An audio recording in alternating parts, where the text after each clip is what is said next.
उनको हुआ नमोनिया।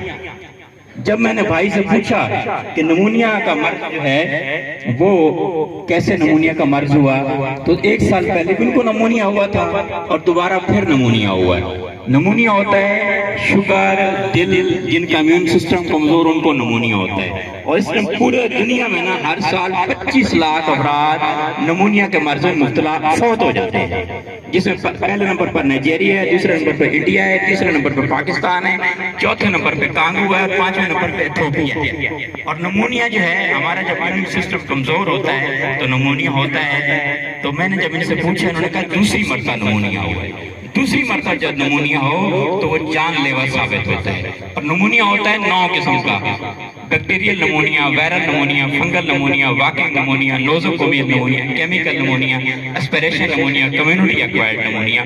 तो अगर आपने नमोनिया से बचना है तो सर्दी से बचें, क्योंकि वर्ल्ड डे जो मनाया जाता है नमोनिया का वो 12 नवंबर को मनाया जाता है।